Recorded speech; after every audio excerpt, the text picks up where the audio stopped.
Uachtaráin, thank you very much for meeting me today. I just want to take you back to February 2017, a time when we could all shake hands and assemble freely.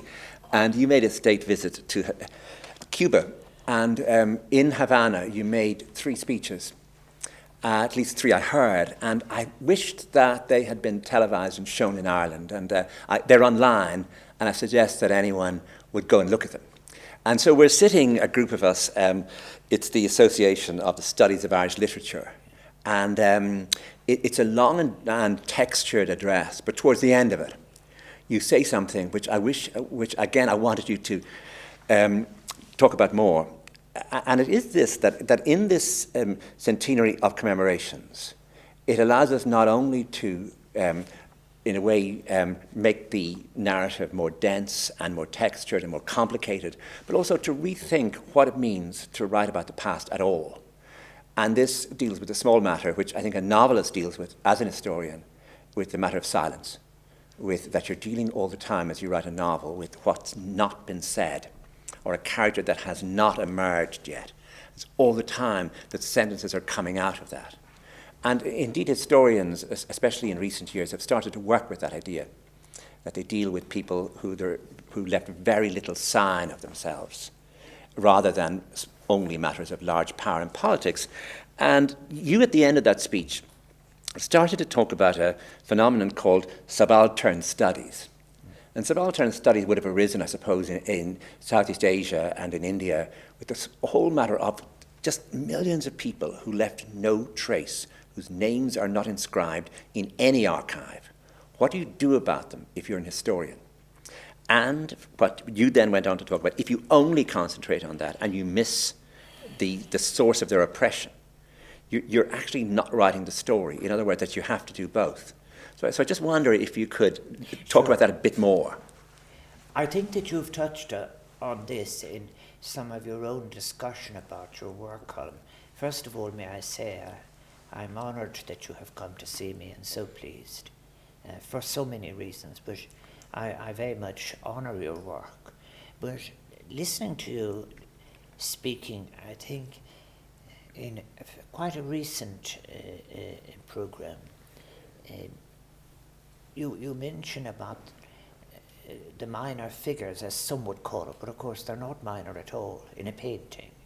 And you say, like, for example, you say the Roman soldier who was present at the crucifixion and so on. I think myself, for example, of the figures in the Caravaggio painting of the taking of Christ and so on. And it struck me so much about it that you have all of these people at points of oppression and points of revolution. And they were there. And I don't think you can reasonably, morally say that they were required to have it all worked out in their head as to why they were there, no more than you can say as to how they will recount it. And the issue in relation to historiography has been that it is often dealt with what I would call the manifestations and indeed the detritus of power, while losing, if you like, the uncertainty of the full frame, for which, in order to deal with that, you would need a kind of a phenomenological perspective. And it raises issues. I dealt with it practically when I became president, and I was trying to design a way in which we would do remembering. And that's a grand word, the way to do it. If you did it in a hyphenated way, remember, you're putting members back in. So if you do it without a hyphen, you can either say there is a distinction between putting all of the people back in. Then, if you like to say the word commemoration, you are making a selection inevitably of events and happenings, and then you go on to a celebration in which you're in fact making a further choice. And all of these selections raise problems because you have to, first of all, know what a moral responsibility you have for giving the basis of making your selections if you're going to be doing it formally like that, as the historiography has done. But also, I think you have to take into account what use will be made of your selections. In other words, how the selections will resonate with those who will receive the images. I think one of the great things that we have done in the 1916 period, when I was dealing with that period, was, for example, the women who had taken part, significant figures in relation to the actual revolution itself, the families, and so they came back. They came into the accounts we've had this time in 2016. We didn't do hardly very much at all at 75 years. And at 50 years it was very much still very military. But we had still left out a great deal. And when I came on to the period of doing the period now that we're doing now, the war is over. The First World War, the 1418 war is over. There are things happening in Europe. Europe is in turmoil, so we're bringing more of that into the discussion. I think it's very important to do that. For example, I said that the historiography tests itself regularly. I think there has been a good debate about critiquing nationalism, but one of the real difficulties I had was with the concept of imperialism. And it was amazing to me how, if you like, how much more difficult that was. And because there are many, many aspects to that. These are not discrete entities, because forms of emancipation, forms of resistance take on it. This is very, very much Fanon and all of those. This is not necessarily an Irish thing at all. It's as you say that people in opposing each other take on elements of the other into themselves. And indeed, one of the most things to my mind, there's a pathos in it too. How I have been more recently dealing with what is not taken into account in historiography is class. And in my most recent paper that I gave on land, social class, gender and violence, you could see in a way that the social class survived the moment of independence, and new forms of distinction imprinted themselves on the state. So I think I have just got somebody sent me, I think, Seamus Dean's book that's been published. Oh, I've read that, yeah. It's terribly good. In where I think he has an article on tone. And if I have to try and remember what his approach to tone was. When he spoke about it, he said it had all the energy of the French ideas in it. But that notion that you could be personally free, and that a nation could have recognition, and that you could be not dominated. I think that when one looks at so much of what became, I think, a distorted form in a way of nationalism, it's the egalitarian, personal freedom that was there, if you like, in the French ideas, became a very weak light.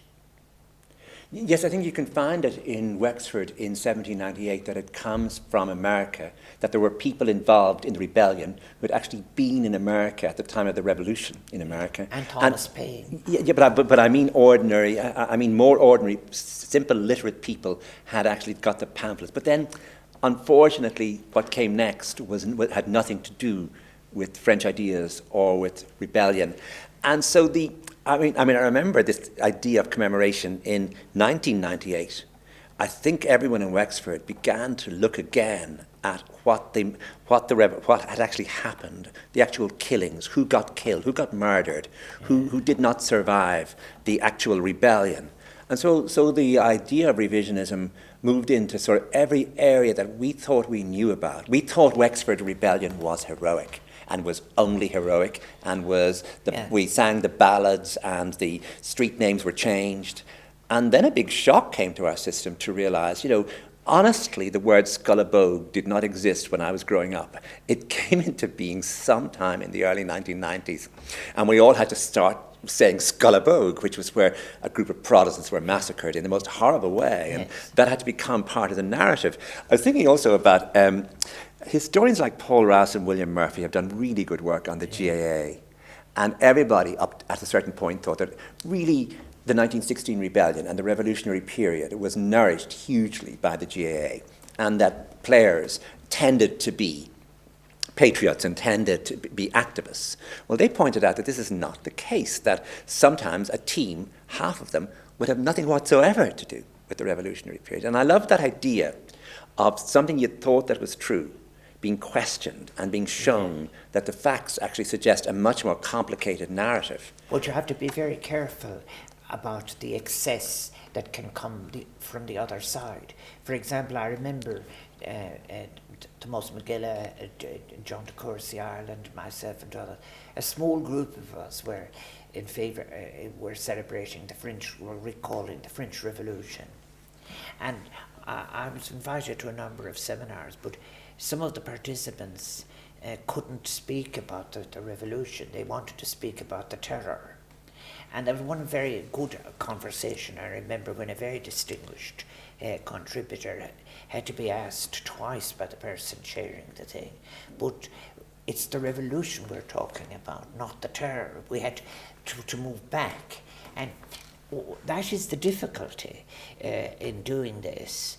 I think going back to the idea of getting all of the people in the painting, for example, or all of the people at the event, there is, I think, a way in which this is put together. An external event, there's no doubt whatever. If you take those days in 1916, you have the actual happening itself in the post office. But the whole temper of the country is changed by the executions. Again, another big external event, the suggestion of conscription in 1918, puts people with disparate views of autonomy and disparate views of independence. It puts them together. Gets the bishops fired up, yeah. Yes, and in the 1980s, there's no doubt at all about it. The people who've been treated badly have been, in fact, actually the Labour Party in a way, because the trade unions.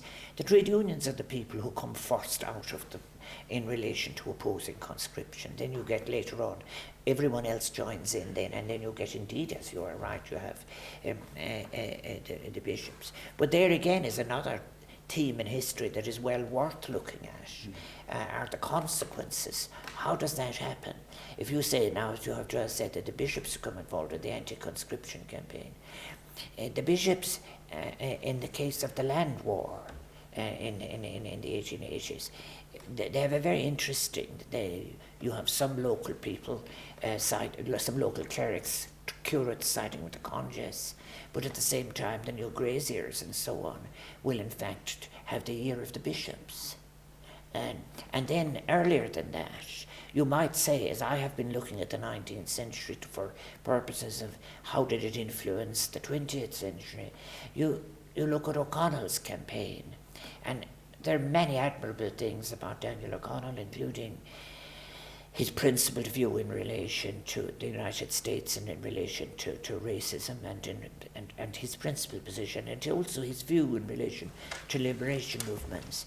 But there's no doubt whatever that after he holds his meetings and about his involvement with the church, and in other words, that you have a clericalist tone now after 1829. And remember as well that the other side of it is that's the 40 shilling freehold. You had the number of people who can actually vote are less after that than the people before, because you have a property qualification. Yes. But as well as that, you might say that the issue now of the land, the issue of home rule, the issue later, will in fact actually have a certain tone in it. And I have had 3 seminars, Machnoff seminars. I'm having 3 more, one in November now, and 2 more next year. But you look at how this influenced the character of the state. I have to say that, we were just a few moments ago, we were talking about the Republic, the French ideas and their strength or weakness within the nationalist tradition. By the time you come to the 1930s, what is being created is truly appalling. It's appalling in every way, in relation to sensibility, in relation to literature, in relation to literally is it not hateful, some of what is directed against minorities and so on. And again you might say, which I often think about, I think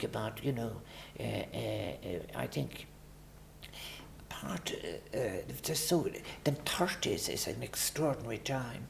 You have the Mayo librarian case, Letitia Dunbar Harrison, who ends up editing the military magazine, and could a woman educated in Trinity, can she be trusted to put books into the hands of children? You have the burning of the Connolly Hall before even the Communist Party can move into it. You have the slashing of the hoses of the fire brigade in case the building, even though there are people still escaping across the roofs.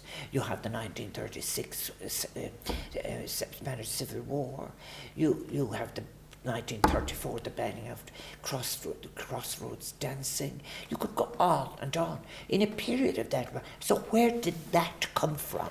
I think that is of utmost importance. And when I look at how people are building up to that nightmare of the 1930s, and it is that. Yes. What are they building up to? What are they using in a way? Yes, I wonder you could dismiss the word Bolshevik.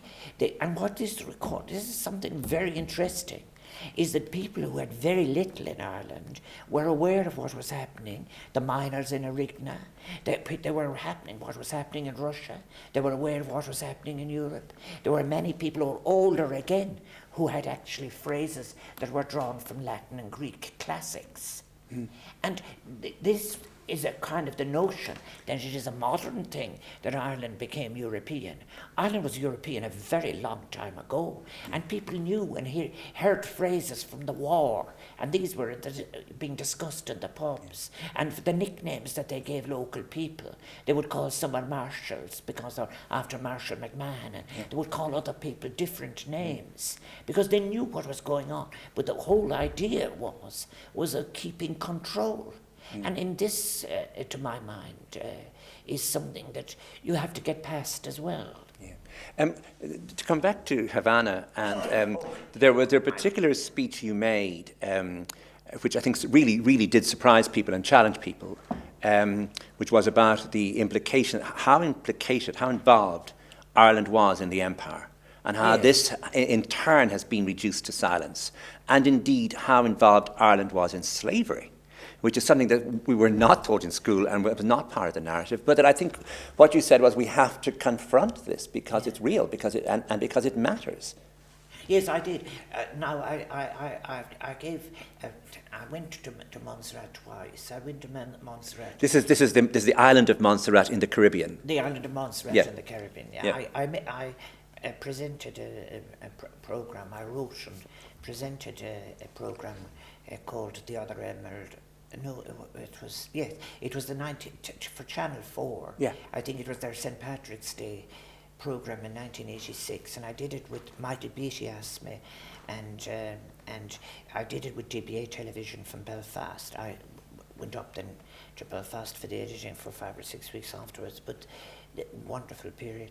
But when we were making it, I looked at that island in the Caribbean would have very much I said, I made that program. Then Hurricane Hugo came, So that film actually is regularly used in Montserrat today because it's the island as it was before the hurricane. Oh, right. And I went back a second time after the volcano, and I gave a paper, and I was really dealing with Professor Atchison, I think's work. He wrote a book called If the Irish Ruled the World. And I think he has, I was disagreeing with him for this reason, is that he's not specific about which Irish were involved. And now I can make it very clear. Probably the first Irish that arrived, they were somewhere around 1632. But the tradition was, let us say, in the Blake papers, and if you take the big names of the tribes of Galway, there was some reaction to my dealing with all of this originally. But let us say the mayor of Galway, the second son of the families, the Blakes, Lynches, they're really Anglo-Irish families. The second son would go to the Caribbean, and he writes back and he says he hopes to make a fortune. Now, what was that fortune about? Well, it began with, originally one was talking about tobacco, and you have different forms of labour, and I think you're getting quite an amount of indentured people who are promised a suit of clothes, 5 acres of land, and when their period of indenture is over, that attracts something. Then you also have convicts being sent there.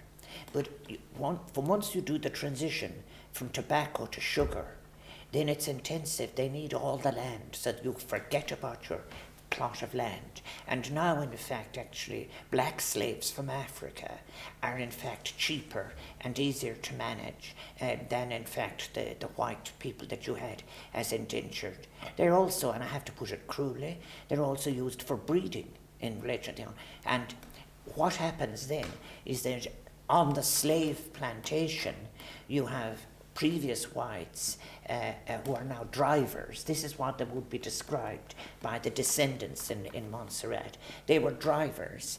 Now, there is a historian who happened to be the governor of Montserrat, Howard Fergus.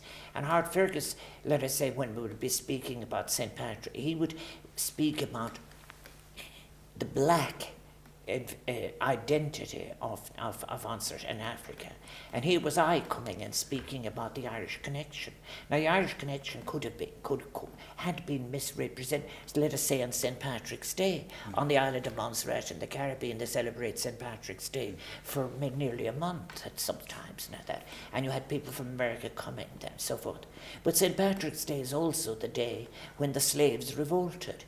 So you had people celebrating it because it's recalling the slaves' revolt. Why on St. Patrick's Day? Because, as they say, they're white masters, by which that meant that Irish people plus the drivers would be inebriated and would be drunk. And so, but that plot was revealed by a domestic servant, and there were executions. And then I also dealt with something that was very interesting as well, and that was the way in which in the plantation house they had quadrilles and whatever.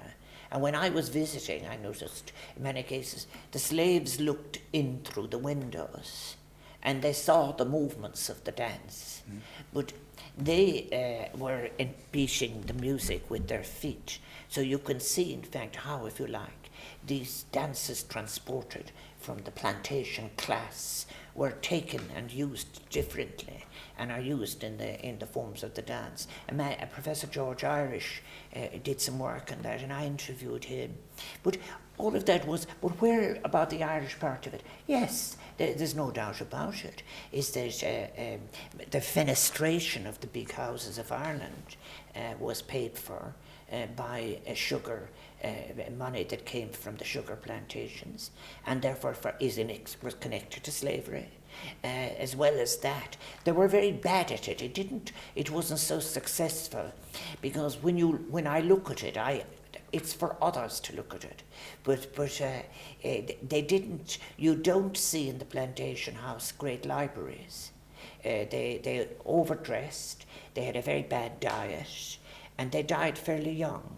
But yet, I think one of the biggest weddings that takes place in the and it goes into the 18th century, is between one of the Blakes and the Lynches on the island of Nevis, and so on. And so therefore, you might say then, in many cases, this is, yes, when you're dealing with imperialism, yes, there is an Irish involvement in the armies. I suppose the most dramatic is Amritsar in India, where you have the slaughter there, where the governor is. But what Irish is say, is born in Ireland, reared in England, and so forth. They are not, if you like, drawn from the main body of the Irish. They're more likely to have had some connection to the 8,000 landlords who had the greater portion of the land of Ireland. So while Dr. Aitchison is right to speak about they are Irish, but he needs in fact actually to say of which Irish is he speaking. In Havana, you also made a speech about economic policy. And in this book, in your new book, Reclaiming the European State, I could quote to you several passages where you really you make a very clear case that the policy of austerity in a time of economic bust really was an ideology which could actually be challenged and needed to be challenged very forcefully. I wonder if you think that challenge that you and philosophers like Habermas in Germany have made, and indeed the Greek government have made in various ways, various manifestations of a Greek government, that they've actually changed things, or that there is now a view that should an economic downturn come again, we might have a better way of handling it? I think there's no doubt whatsoever that what we are now discussing acknowledges. Some people have ran into the bushes and are afraid to acknowledge it, but that it was a disaster. Disaster by very much in their own terms. What it did really was, it came from an assumption that the character of a financialized global economy was the starting point. And therefore what you needed to do was to look at what some of the metrics of the financialized economy delivered regionally and into different countries had to be taken care of first, and therefore that the people's behavior would follow. The result was impoverishment. It was very interesting. There was resistance here in Ireland, for example, I think to reducing the minimum wage. There was a comprehensive resistance for a period in Greece, and there was an adjusted resistance in Portugal.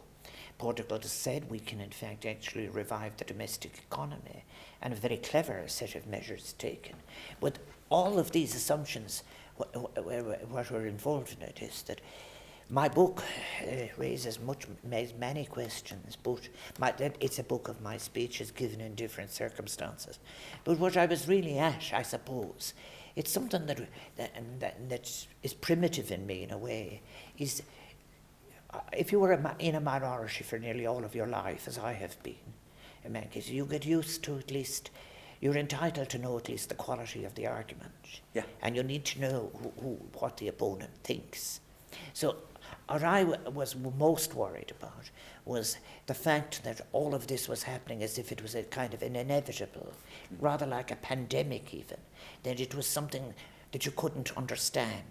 So I'm saying, what are the assumptions of the policies being offered?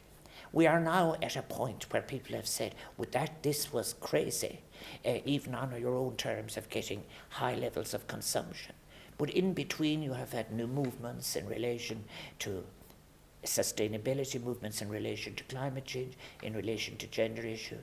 And I suppose if I was giving that speech in Havana now, I would be saying that the important challenge is to take the forms of consciousness of these movements and put them together and bring it together in what you might call an eco-social economics, where you're talking about issues of ecology, issues of society, and issues of participation and justice together.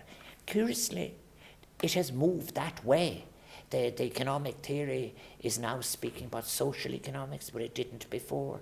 You have eco-economics that is there. You have people nobody can in fact reject sustainability and so on. So it has changed. But what I suppose always standing at the back of my mind, and it's to do with my own life as in many cases, is I do believe, and it's essential in my speeches here, that there is nothing so complicated that if properly explained cannot be understood by every citizen. And that's a driving part for me. And the next part is that having been, and that is the basis, if you like, of a moral discourse. And I suppose running through my book in a way is that all of the subjects must have, in fact, some kind of moral departure point in relation what is a telos, what is an end point of it all.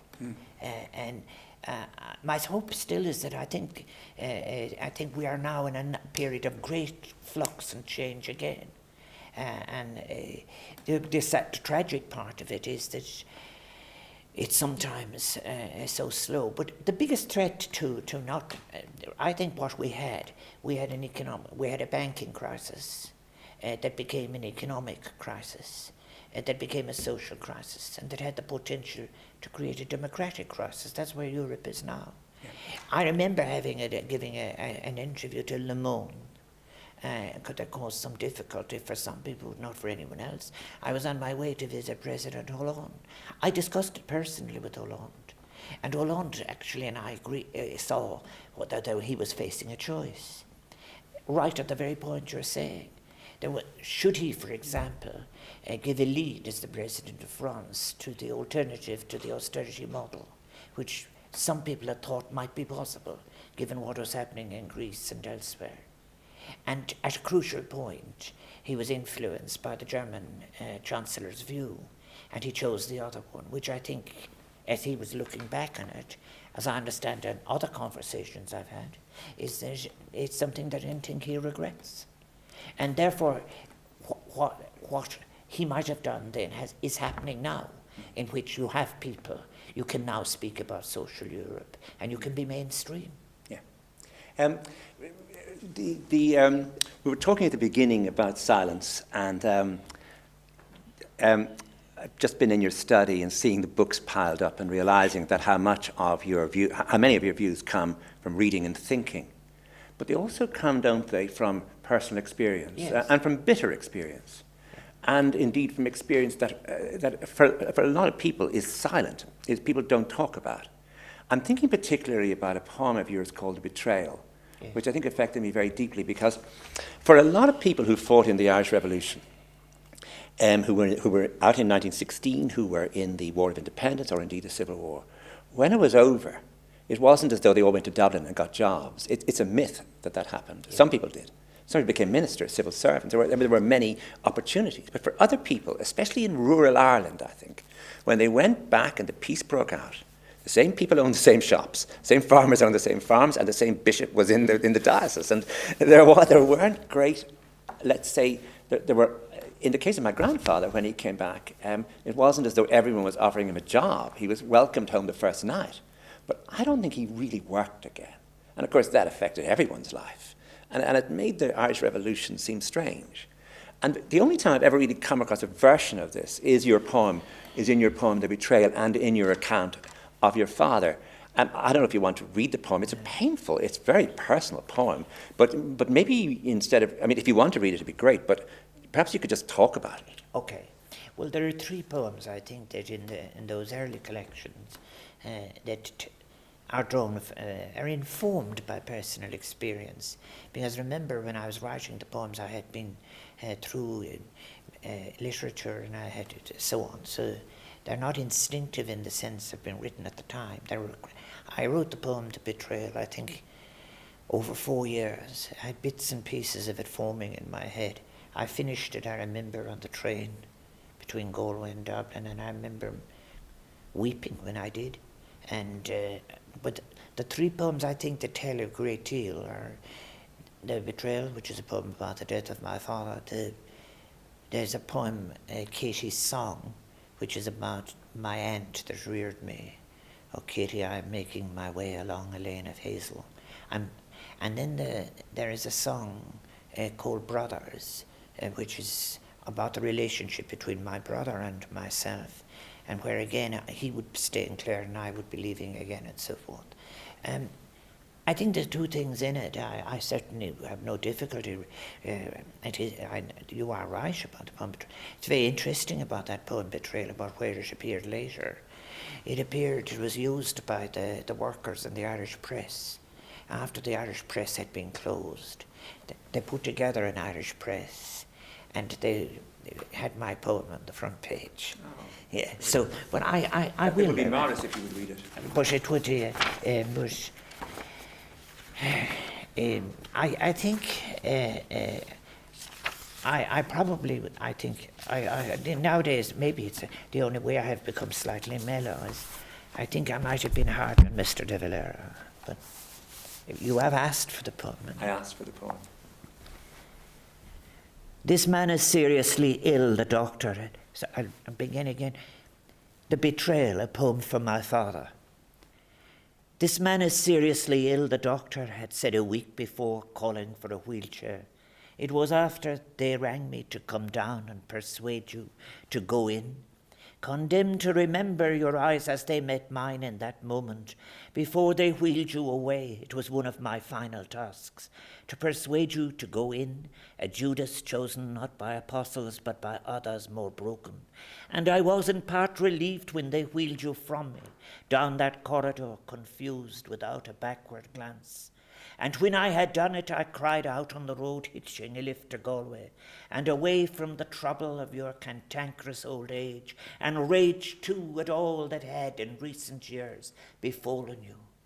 All week I waited to visit you, but when I called you had been moved to where those dying too slowly were sent, a poorhouse no longer known by that name, but in the liberated era of Lamass, given a saint's name, Saint Joseph's.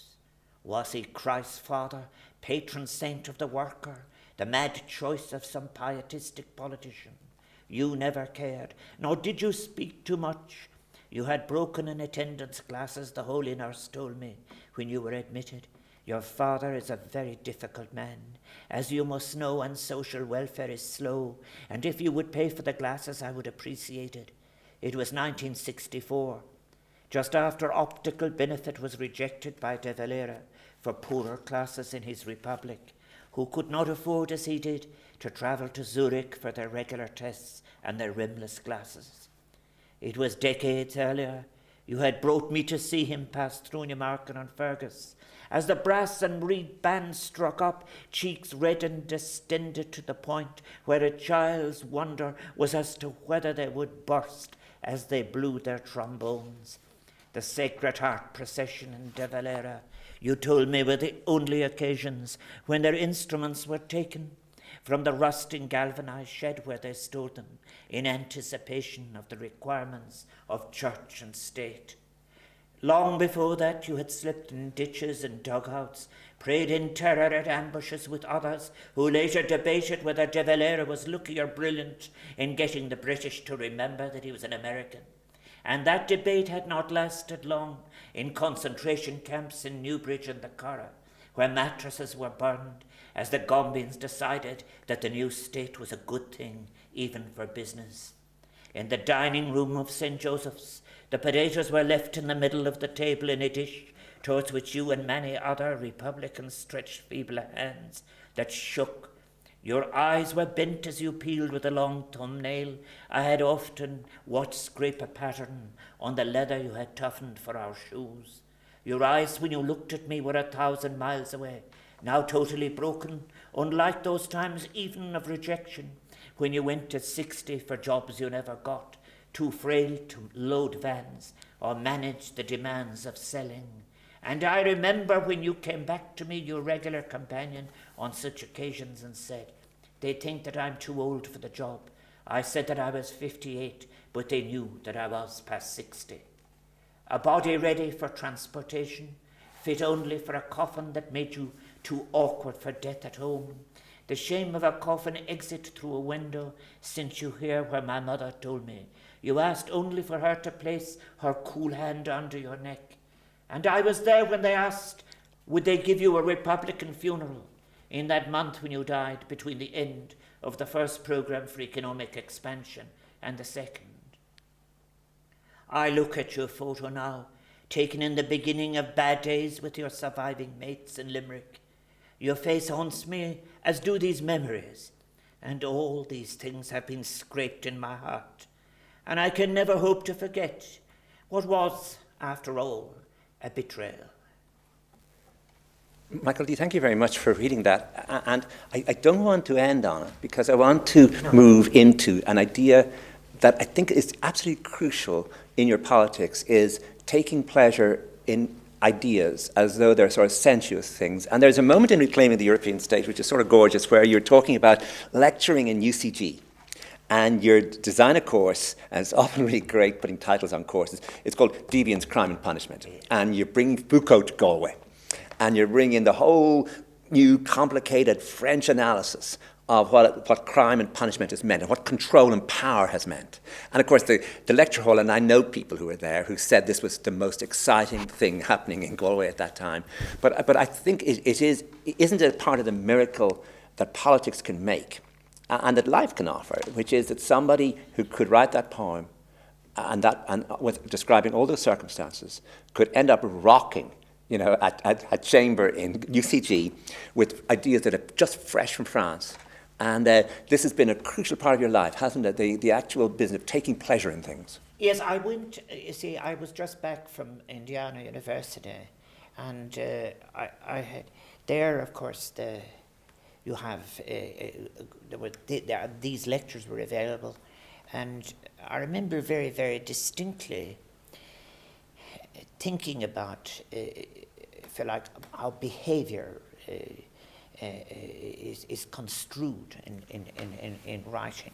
And I suppose I think that maybe what struck me most was the sheer variety of behaviour as it was then being written about in the United States, but also the response to it. C. Wright Mills was the sociologist, the sociological imagination that had shaken everything. But now you had new people writing indeed about the family in different ways. It was still very conservative. But I had began studying criminology, and out of the original studies on crime and criminal types came a new interest in, if you like, the mind of the criminal. And then the other thing, it shaded into something. It isn't only what is judged by the state as a crime, but what is different is important. And therefore that went on to then is that what influences the construction of the self. And I remember very, very much there was a stray article around putting the body back in. And it was about the neglect of the body. So here you were in a way about, I remember a colleague of mine in the Indianapolis area project did his MA on self-estimations of the body, where he had very horrific consequences of people looking and describing what they thought was their body, then looking at the mirror, then being told something else, and then seeing I thought it was quite a cruel piece in a way. But what I was more interested in was the definition of what was different and the different constructions of it.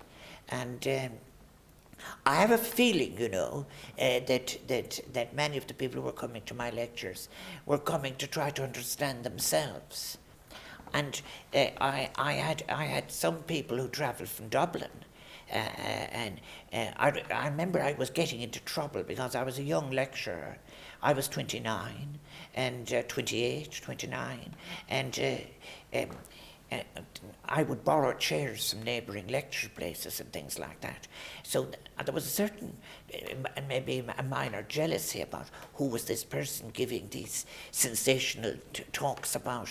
Indeed, I spoke about Foucault, I spoke about R.D. Laing, I spoke about Cooper, I spoke about alternative versions of the family. But the most important thing, I suppose, was about sexuality as well. And I remember I had access when I was studying in Indiana. I looked at some of the human relations area files, and I spoke about all the different types of behavior that at different stages had been proscribed. And in fact, all the kinds of behavior that had been tolerated, indeed others that had been prescribed. And as you looked across all the different cultures, I suppose the nearest thing to a universal prohibition is probably the incest taboo and what else. So I had been to social anthropology in Manchester as well. So I was bringing a kind of an anthropological view from, if you like, the sheer range of human behaviors and the attitudes towards them. And then also I had drawn from the United States what was being contemporarily written in about every aspect of different unusual behavior. And then what I was also saying to do about it is, well then how is this described academically?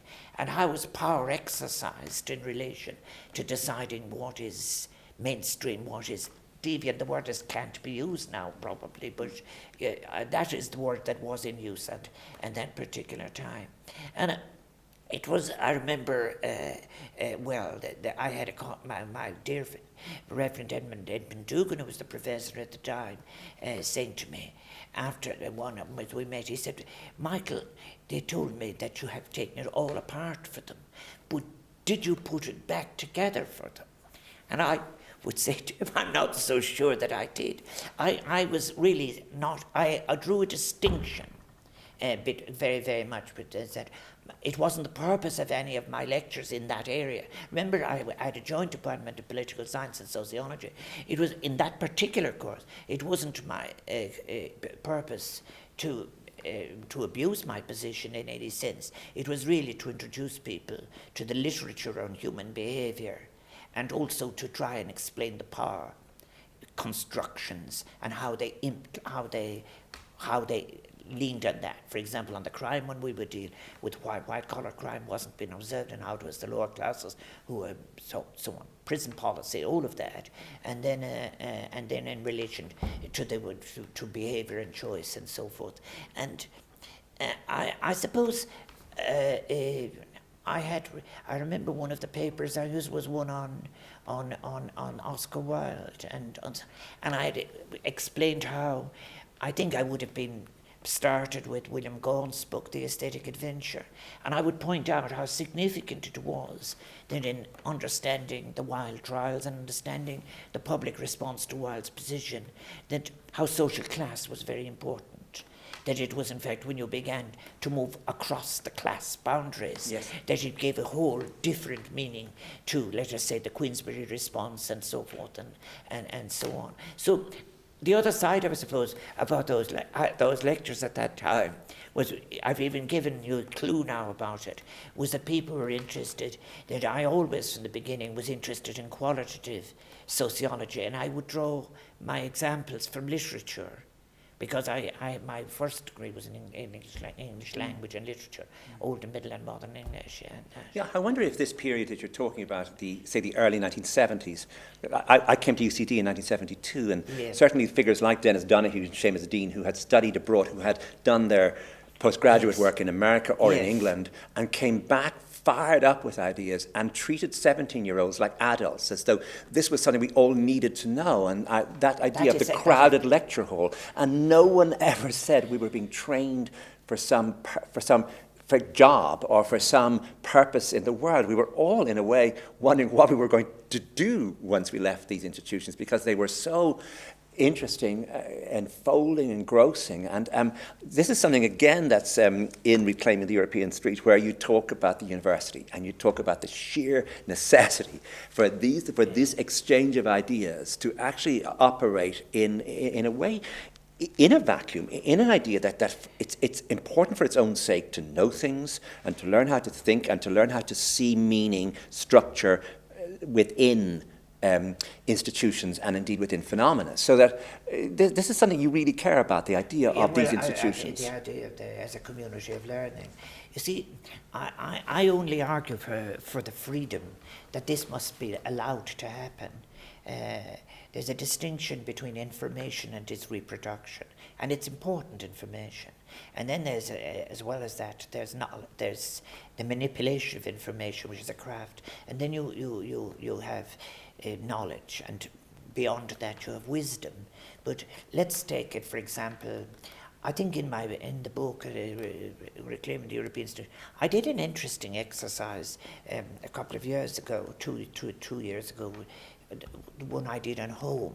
I was asked to take a single concept and do, as it were, a meditation. The Galway lecture. I did it for the Galway Arts Festival. I did, yeah. And I did a 58-minute thing on home, and I said, well, you know, and I just did for nearly an hour, and I began with Heidegger and on dwelling. Then I went to Gesser Bachelard. Then I went on to what is a dwelling, what is a house, what is a home, and this enabled me to just, given that concentrated, less just under an hour, all that I had been reading.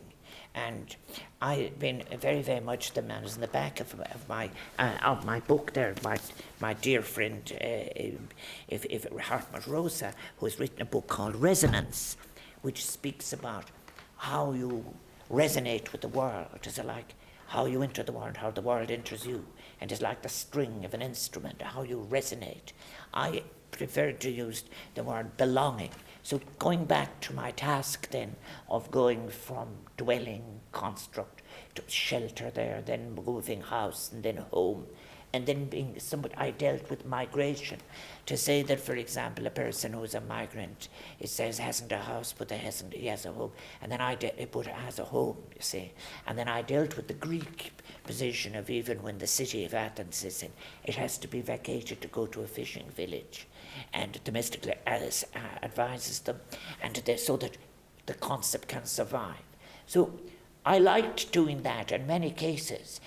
The freedom of the person who is teaching to actually deliver themselves in all their uncertainty and how they're still ploughing away at certain topics and so on. How different that is from saying the reproduction of a set of PowerPoints. I can't do that because the idea that you get 5 or 6 PowerPoints and then you start marking people on the ability to give you back exactly, that's a different game. It's maybe necessary, it is for many things, but I do think you need a space for what I call the continuing uncertainty of the pursuit of knowledge that will in time become the wisdom of the time, the contested wisdom of the time, as it must always be. And to apply that to the practical world, the title of this book, Reclaiming the European Street, is that there is still an urgent argument to make about the European Union and about Europe itself and about what it means, whether it's an economic community, whether it's a cultural community, yes, or whether there's a higher idealism, there's something else above all that we all adhere to as European citizens that needs argument, I think. There's a problem about what we call Europe. The first thing is that the union that is called the European Union is not all of Europe. And there is a history, a philosophy, and a literature that is older than it, that stands as background to it. But as I say in my book, singularly it refuses to draw from it a rich philosophical tradition, a great poetic tradition that includes Dante Alighieri, that includes so many. Then I think in many cases, I keep referring to the Ventotene Accord. Paolo Rossi and of Altiero Spinelli, who are in prison when they are writing this, which is, it must be much more than just not having war anymore between empires. They were in the island in prison. And they say that it must address what is, if you like, the unrealized future that is there for us to achieve beyond deep inequalities or whatever. I think that's missing, and I think that one of the things is, one of the more popular books is probably Luc van Middelaar. I think Perry Anderson has critiqued that in a journal which you are closely associated that's correct, with in the London Review of Books. And I think that debate of Perry Anderson's on Luc van Middelaar is very, very important.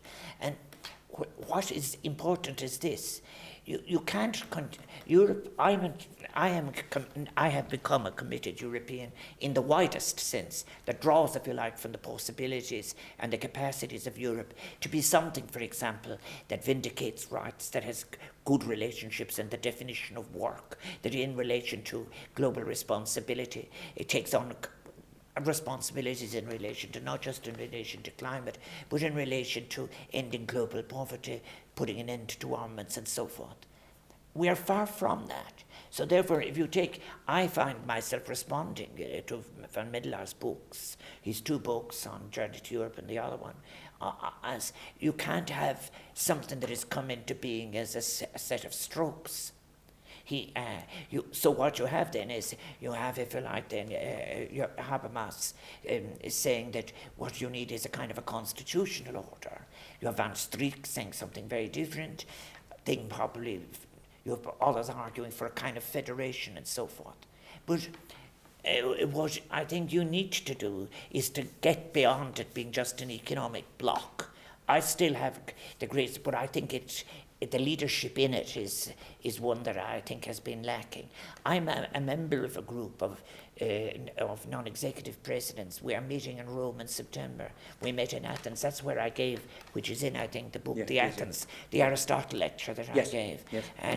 And I think, I still hope that we can get to that bigger vision. But sometimes, if you like, the lesser version is a kind of a very silly thing. That the symbolism, for example, of the so-called family photograph and of people standing who's jostling to be near whom, and so this is ridiculous. And my hope is that the European Parliament will have better powers. I think that we need institutional change. There's a big debate going on now on the future of Europe. My hope is that it will be one that will involve the European street. But you know, before we end, about all of the things we're discussing, and particularly about Europe as well, I keep going back. What is terribly important to me, and indeed as I go back to look at your own work, if I might push it to you, is the concept of belonging. It's maybe the most. I said to the author of Resonance, Hartmut Rosa, that I would have put belonging as the title of his book rather than resonance, because it isn't only how you vibrate with the world, but it is also you have to be of something. You have to have some attachment to something. And when I think often, people ask me questions about my personal experience of life.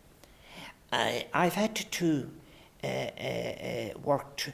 I felt a burden too often to have to. If you were, I'm pre-grant, so therefore I had to finish first or second to continue in third level. Or I worked in England in the summers. That was a great experience, life skills. But the part of it is of having to work too hard at it. But I don't resent that. I think that I was very, very lucky. I was the lucky one in my family. My father, of a family of 10, was the only one who got as far as the intercert through assistance from an Australian cousin and so on. I think I'm very lucky to have been given the opportunities of escape from certain categories I could have got caught in myself. And I'm very grateful for that. But I've paid a price. And the price, I think, at times has been at the cost of sensibilities to so on. I believe now, coming out of this is, and where I am now, in trying to understand that, I've gone back very much. I love intellectual work. I've gone back to the Frankfurt School, and I say to people on a bad day, I'm going closer to Adorno now than I was with Marcuse.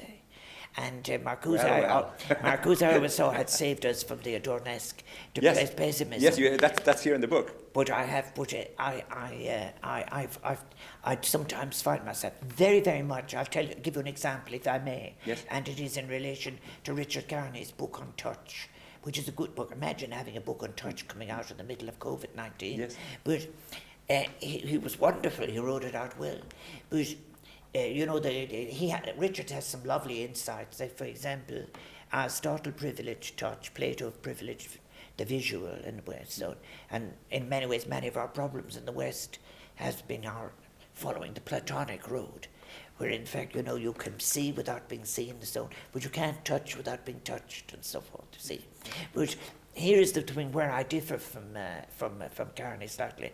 Richard said to me, and that he, towards the end of his book, and also the conversation I had with him, that that we've brought new forms of connection through Skypes and things like that can compensate maybe for that. And I say, absolutely not. And that explains to you my Adornoesque thing. We have a real problem about adjusting technology. I think it is creating the idea that sex science and technology, I'm not allowed at, how they are to be delivered in society in a way that can be emancipatory and that allows for the fullness of human flourishing. Flourishing, I think, is a Alistair McIntyre type term, and the rest of it. But when I'm left with it in the end, this is the great privilege and gift that the people gave in elect me. The honour it was to have been elected president. My test is on the street. Remember the business in relation to all of the questions about sexuality and so on and so on. Dear God, who has the right to say to people that they can't love in their own way? What an outrageous assumption it is, and all the different forms that it took in religions and in legal codes and whatever.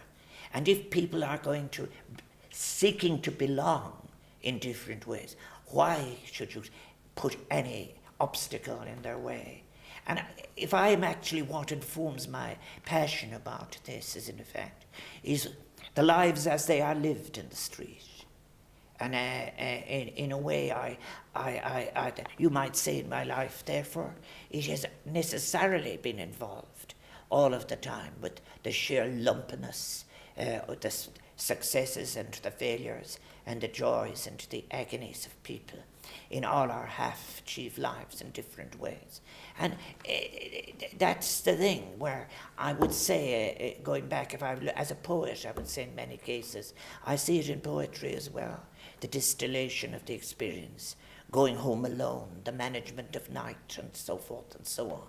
And that is why the world, when people speak about inclusive, it's not really about being allowed into all of the categories. It is about being able to love and feel the texture of your life with others in all of its variety and diversity, and the warmth of it all. Notice it isn't accidental that I say in that poem you asked me to read, that all she asked was to put her hand under his head. This is what life is. And that's maybe the confused person that I am, but it's what I do. Michael D. Higgins, thank you very much. Thank you. You're welcome.